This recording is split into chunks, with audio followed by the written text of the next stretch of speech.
Hello friends, எனக்கு இந்த வீடியோவில் நம்ம என்ன பார்க்க போகிறோம்னு சொல்லிட்டு பார்த்தீங்கன்னா, மதமட்டி ரங்கராஜ் மற்றும் ஜாய் கிருஷ்ணாவுக்கு இடையான இஷ்யூ வந்து நமக்கு நல்லாவே தெரியும்.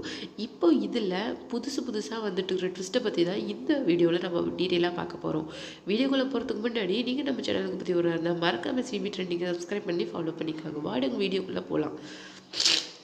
ஜாய் கிருஷ்ணாவுக்கு அப்படிங்கிற ஒரு பொண்ணோட அறிமுகம் வந்து மாதம்பட்டிக்கு எப்போ கிடச்சிச்சு அப்படின்னு பார்த்தீங்கன்னா, ஸ்ருதி ரங்கராஜோட ஒரு பிரச்சனையில தான் அவங்களுடைய அறிமுகம் இவங்களுக்கு கிடைச்சிது. அப்போ வந்து ஸ்ருதிக்கிட்ட பிரச்சனை அதிகமாக ஜாய் கிருஷ்ணாவோட நட்பு வந்து இவருக்கு ரொம்ப ஆதரவாகவும் ஒரு கம்ஃபர்ட் ஜோனாகவும் இருந்தது. ஒரு கட்டத்தில் அது எல்லாம் மீறி போகிறத வந்து அவரே உணர்ந்திருக்கிறாரு. அப்போ வந்து அவர் ரொம்ப தூரத்துக்கு அந்த ரிலேஷன்ஷிப்பில் போயிட்டாரு. அப்போ ரிட்டன் வீட்டுக்கு வரலாம் அப்படின்னு நினைக்கும் போது இந்த பக்கம் ஜாயோட ப்ரெஷர் வந்து மாதம்பட்டிக்கு அதிகமாயிட்டே வந்தது. அது எப்படின்னு சொல்லிட்டு ஸ்ருதி ரங்கராஜ் சொல்கிறாங்க அப்படின்னு சொல்லிட்டு பார்த்தீங்கன்னா, எங்களுக்குள்ளே ஏற்பட்ட சின்ன மனக்கசப்பு இந்த அளவுக்கு உள்ள வந்துடுச்சு. தேவையில்லாத ஒரு 3வது நபர் என் வாழ்க்கையில் அதிகமாக வர நானே இடம் கொடுத்துட்டேன் அப்படின்னு சொல்லிட்டு சொல்லியிருக்காங்க. அது மட்டும் இல்லாமல் வேறு என்ன சொல்லியிருக்காங்கன்னு சொல்லிட்டு பார்த்தீங்கன்னா, கொஞ்சம் கொஞ்சமாக ஜாய் வந்து எங்களை மிரட்ட ஆரம்பிச்சிட்டாங்க. ஃபஸ்ட்டு வந்து 1,00,000 2,00,000 அந்த மாதிரி வாங்கிட்டு இருந்தவங்க போக போக 5,00,000 10,00,000 20,00,000 அப்புறமேலு லைஃப் டைம் செட்டில்மெண்ட் இந்த மாதிரி கேட்க ஆரம்பிச்சிட்டாங்க. இது எவ்வளோ தூரம் போகும்னு சொல்லிட்டு பார்த்து நாங்கள் ஒரு கட்டத்தில் இதை நிறுத்தலான்னு நினைக்கும் போது ஜாய் வந்து இதை கேஸ் ஆக்கி பகிரங்கமாக வெளியில் கொண்டு வந்துட்டாங்க.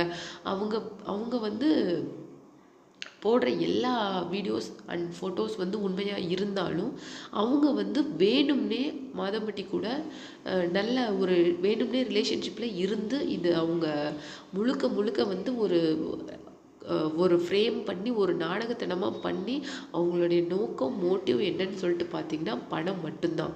நாங்கள் வந்து ஃபுல் டைம் செட்டில் பண்ணுறோம் அப்படிலாம் நாங்கள் எந்த பேரமும் பேசவே கிடையாது. அவங்களுடைய பண டார்ச்சர் அதிகமாச்சு. அதுக்கு என்கிட்ட எல்லா எவிடென்ஸும் இருக்குதுன்னு சொல்லிட்டு இப்போ ஸ்ருதி ரங்கராஜ் வந்து நிறைய ஆதாரங்கள் ஜாய்கிட்டேருந்து வந்ததை ரிலீஸ் பண்ண ஆரம்பிச்சுக்கிட்டு இருக்காங்க.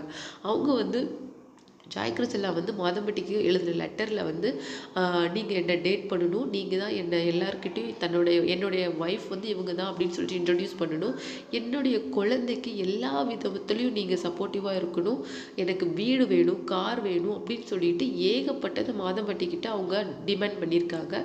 அது மட்டும் கிடையாது, முழுக்க மாதம்பட்டி ரங்கராஜை வந்து அவங்க வந்து ஃபோர்ஸ் பண்ணி இந்த மேரேஜ்குள்ளே கொண்டு வந்திருக்காங்க, சிக்க வச்சிருக்கிறாங்க அப்படின்னு சொல்லிட்டு சொல்லலாம். பிகாஸ் ஜாய் கிருஷ்ணாவுக்கும் எதுவும் தெரியாமல் இல்லை. அவங்க வந்து ஒரு டிவோர்ஸி அப்படின்னு சொல்லிட்டு நல்லாவே தெரியும். அது மட்டும் இல்லாமல் ஒரு டிவோர்ஸ் ஆன ஆளை மட்டும்தான் கல்யாணம் பண்ண முடியும், அதுதான் சட்டப்படி நடக்கும் அப்படின்னு சொல்லிட்டு அவங்க நல்லாவே தெரியும். இது முழுக்க வந்து பணத்துக்காக நடக்கிற ட்ராப்பு. தயவுசெய்து இதை எல்லாரும் அவங்களுடைய அந்த சிம்பத்தி கன்சர்னுக்காக எங்களை வந்து கார்னர் பண்ணாதீங்க. Because we have 2 kids. நாங்கள் அவங்களுடைய ஃப்யூச்சரையும் பார்க்கணும். இது டிஸ்டர்ப் ஆனால் அவங்க லைஃப் டிஸ்டர்ப் ஆகிடும் அப்படின்னு சொல்லிட்டு நான் ரொம்ப ஃபீல் பண்ணுறேன் அப்படின்னு சொல்லிட்டு முதல்ல ஸ்ருதி ரங்கராஜ் வந்து மாதம்பட்டிக்கு சப்போர்ட்டாக நிற்கிறாரு. அது மட்டும் இல்லாமல் ரீசெண்டாக மாதம்பட்டி வந்து ஜாய் கிருஷ்ணாவோட குழந்தை என்னுடைய குழந்தை அப்படின்னு சொல்லிட்டு ஒத்துருக்கிறாரு. இதை பற்றி நீங்கள் என்ன நினைக்கிறீங்க அப்படிங்கிற உங்களுடைய கமெண்ட்டை மறக்காமல் நீங்கள் நம்ம கமெண்ட் பாக்ஸில் கொடுங்க.